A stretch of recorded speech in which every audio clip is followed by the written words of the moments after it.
I have spent 28 years believing that the human heart was nothing more than a mechanical pump. Four chambers, valves, electrical impulses. As a cardiovascular surgeon, I dealt in facts, not fables. But on that operating table, as I looked down at the open chest of my patient, the world didn't just stop. It dissolved. I watched the digital clock on the OR wall begin to melt like warm wax. My staff froze in mid-motion, like statues in a museum of the dead. And then, the silence was shattered by a voice that didn't come from ears, but from the very atoms of the room. It was ancient. It was thunderous. It said, "Marcus, this is not the end. This is the unveiling." My name is Dr. Marcus Lanehart. For 12 minutes, I was clinically dead. No pulse. No brain activity. According to every textbook I've ever written, I should be a corpse. Instead, I was standing at the threshold of a window looking into the final days of this year. What I saw wasn't a tunnel of light or a garden of peace. I saw a veil being pulled back from December 27th to December 31st. I saw 5 days that will change the spiritual DNA of humanity. But before I reveal exactly what happens, I need to know who is listening. Type your city and country in the comments right now. I need to see where the watchmen are gathering. And if you feel a chill as I speak, subscribe and hit that notification bell. Do not let the algorithm decide if you survive the end of this year. Precision was the only god I ever worshipped. In the sterile, pressurized sanctuary of Operating Room 4, there was no room for the metaphysical. I didn't need faith when I had a grade 5 titanium scalpel and a team of the finest surgical nurses in the tri-state area. To me, the human body was a magnificent machine, a complex arrangement of plumbing and electrical wiring, and I was its master mechanic. When families asked to pray with me before a procedure, I would offer a polite, practiced smile and then walk away, confident that my steady hands were the only things truly standing between their loved ones and the grave. On that Tuesday morning, the air in the OR was crisp, smelling faintly of iodine and cauterized tissue. I was performing a triple bypass on a 40-year-old mother of 3. It should have been routine. I stood over the patient, my focus narrowed to a few square inches of exposed muscle and vessel. The rhythm of the room was a symphony I knew by heart, the rhythmic thwip hiss of the ventilator and the steady beep of the vitals. But then the symphony glitched. It started as a dull, heavy ache behind my sternum. Within seconds, the ache sharpened into a jagged, icy spike. My left arm, usually a model of surgical stability, felt as though it were being dragged down by an invisible weight. The world began to tilt. The brilliant surgical lights intensified, turning from a clean white to a blinding, searing gold. The red digital numbers on the wall clock began to bleed, dripping down the wall like liquid fire. A massive, crimson alarm light on the anesthesia cart began to pulse, a rhythmic, mocking heartbeat. My knees buckled, hitting the hard linoleum floor. With a thud I fell to my teeth. The last thing I saw was the reflection of that flashing red light in my own glasses as the darkness swallowed me whole. The silence was the first thing I noticed. It wasn't the absence of sound, it was a physical weight. I was no longer on the floor. I was hovering against the ceiling tiles of Operating Room 4, looking down at a scene of calculated carnage. From this vantage point, I saw the top of my own head and the gray, waxen mask that my face had become. Below me, the discipline of my team had fractured into a desperate panic.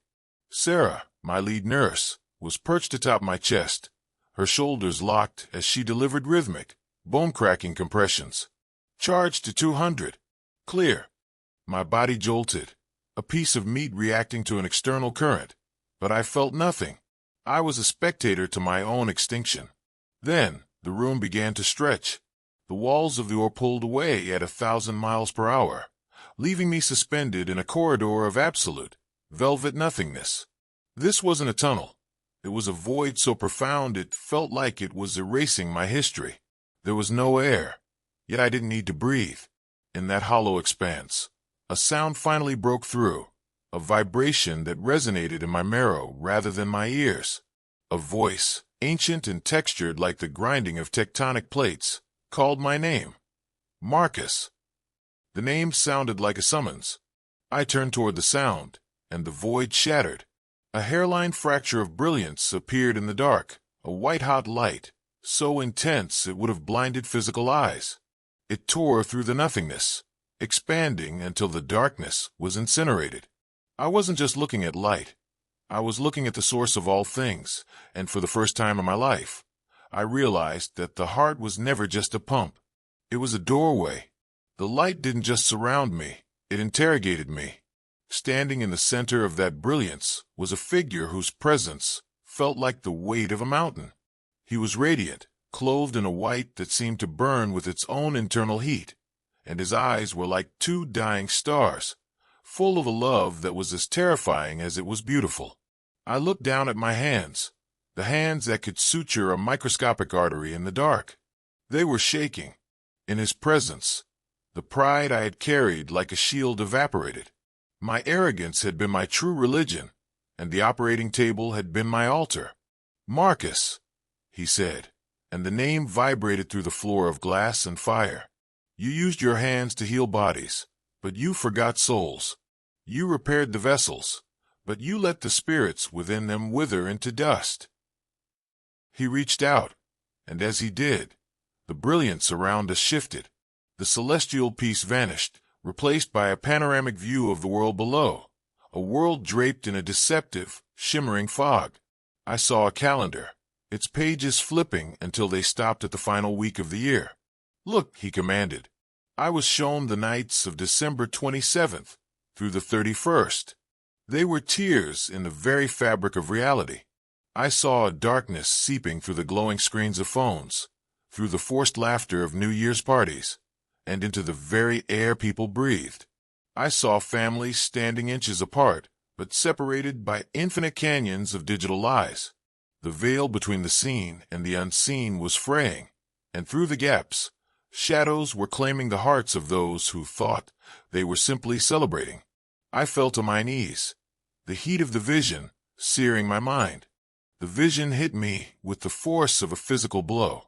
On December 27th, the day of shadows, a cold, digital fog seeped from every monitor, a global anesthesia numbing the spirit.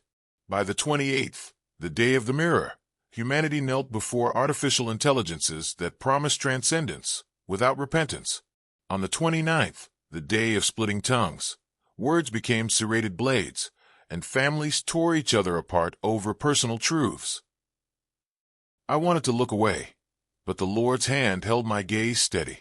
I felt the weight of every soul watching this right now. If this message reaches you and you still hesitate to subscribe, ask yourself why. Maybe it's not hesitation, maybe it's resistance. Darkness hates truth, even in algorithm form. Do not mistake your comfort for safety. Then came the 30th, the day of the veiled feast. The world roared with celebrations, but beneath the music, invisible seals were being pressed into the foreheads of the revelers, marks of illusion. Finally, the 31st, the day of division. A great, silent separation occurred. Some stood in clarity that burned like the sun, while others sank into a fog, so thick they forgot they had ever been alive. The weight of millions sleepwalking toward this ruin crushed me. I collapsed, my forehead pressing against the searing brilliance of the floor. The thunderous voice of the Lord shook my soul. Return, watchman. The hour is late, and the blood of the unwarned will be on the hands of the silent. The Lord reached out his hand, the hand that had been pierced for souls, and grasped my right wrist.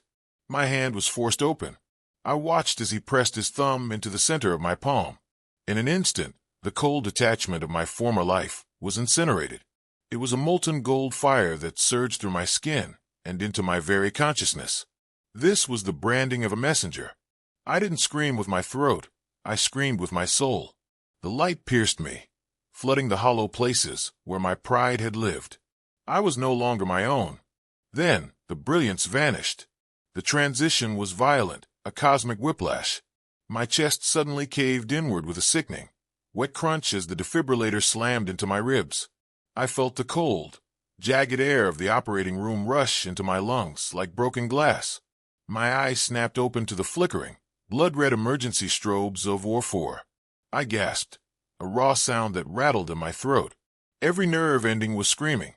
Through the haze, I heard the most beautiful and terrifying sound: beep. A pause. Beep. The flat line on the monitor had broken. I was back. But as I lay there, my chest heaving, I felt a pulsing heat in the center of my right hand.